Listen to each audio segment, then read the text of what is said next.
This episode of the Totally Rad Show is brought to you by GoDaddy. Coming up, the Xbox Live Summer of Arcade continues with the game From Dusk.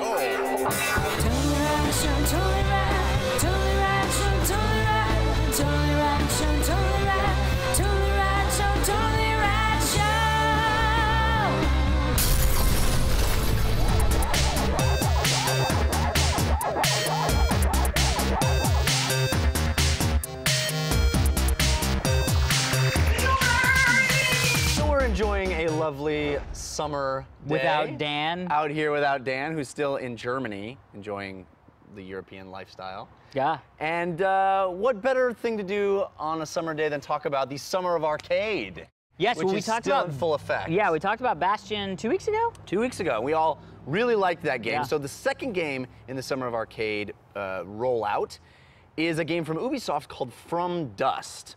Now, when we were growing up, God games were a big deal. Games like Populous and Black and White, both Molyneux games.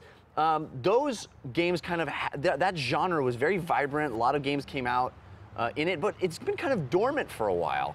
And From Dust, I think, is kind of a resurgence of that God game where you literally are manipulating Earth in ways to deal with your little tribesmen. It feels a little bit like a cross between Flower and Lemmings.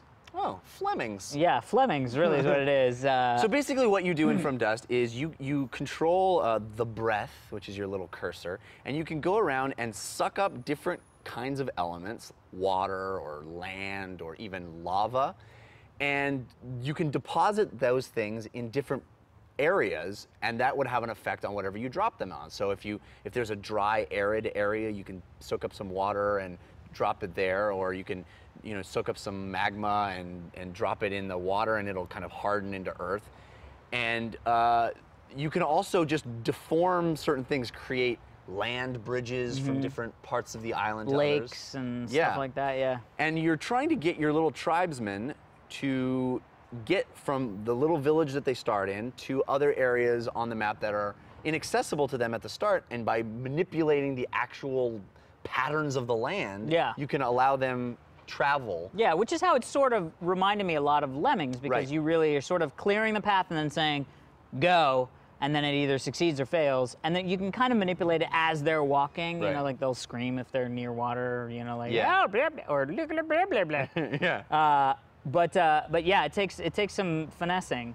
Yeah, you don't have any direct control over the tribesmen, but you do have to ensure their safety. And of course, there's also dangers that happen. There are tsunamis and volcanic eruptions, and fires can spread. And you're also trying to, sort of a side goal is that the more your lands are connected to each other and connected to the lush area of the original village, the more that vegetation can grow, and you can sort of turn what was once a sterile environment into lush. Animals will show up, and then that unlocks sort of memory cues that you can then watch back at the thing, which is where I kind of feel like it's a little bit like Flower, where the carrot on the stick is joyful things. You know what I mean? Yeah. Like music cues and, culture. For this fictional culture. For this fictional group of people. What did you think of the game? I didn't really like it. Yeah? No, I have a sort of a mixed feeling about it, because I like the aesthetic a lot. Love the music. It's a beautiful game. It's a fun, it's an emotionally rich game to play. I had a real hard time finding the fun in the playing of the game. I found the earth manipulation was very not precise. I agree. Very sloppy. Yeah. And so I was constantly doing what I knew I needed to do, but it was going, well, yeah, what you were trying to, I knew what I had to do. I knew how I had to do it. It's just sometimes it worked and sometimes it didn't work. And I think that is... And it might have been because the physics were too realistic. Exactly. It was too good. The physics were too good, because then it just became this thing of the water sloshing around in a way that I didn't anticipate. Yeah, you can gather up dirt, basically, into a ball, and then you drop it, but it's not as if you're taking a hunk of clay and molding something. Yeah. It's more like you drop it and it sort of settles. Yeah. Realistically. Very realistically. But unfortunately, that can be frustrating because you don't really have any control over how it's going to settle, and you're not really sure. I found myself like feathering the trigger. Oh yeah. Yeah. And also like moving the camera around, and you're trying to sort of, a lot of times you're sort of under pressure because they were like, oh right, it's a game, so there has to be some sort of, you know, challenging gameplay elements. But I felt like I would rather have this sort of world to explore and play with. Yeah. As I feel like this started completely out. agree with you, Yeah, dude. I feel like this started out as this really amazing physics demo. And then they went, how can we add challenging gameplay on top of it? Where it's like, you don't really need any of that. Yeah. I would have a ball just sort of making weird islands, or you know what I mean? Like, I agree. The thing make the challenge, create, you know, get the island to be 100% covered in you know, Vegetation or vegetation, because that was a joy to do. And then the animals come out, and there's and that is how, if it had been more like Flower than Lemmings, you could have seen this as a game that would have been up there with Flower. Of the joy of this game, the gameplay was literally, here are these tools, now play. It's literally a sandbox. I mean, you are playing with sand. And I agree with you that the second the timer got flashed up on the screen of danger is coming in 6 minutes. Yeah. Then I was like, well, I understand the need, or the perceived need, for adding challenge and adding danger. Yeah. And I get it. I mean, that still would be there. There's still difficulty in figuring out, well, how am I going to get these guys to where they need to go? But yeah, and if you suck up the wrong stuff, all of a sudden your sort of village starts falling off this way, and you're like, oh, I shouldn't have taken it from there. Got to put it back. There's already that. Yeah, you know? you didn't need this timer ticking down to when danger comes. I completely agree with you on that point. And I also found that some of the pathfinding of the tribesmen would be a little frustrating. Yeah. They're like, I built this path for you, and the guy will be like, well, I'm going to go this way. And it's like, I want you to, but you don't have any control over that. Yeah. There are a few games that when I turn on, the music is so enticing that from the back room, I hear Heather go, well, that sounds really nice. What is that? It happens. It happened with Flower. You should really let her out of the back room sometimes. You know, then she just is like, why are you playing this? And I'm like, just go back in the back room and listen to the music. But it's true. It's one of those things.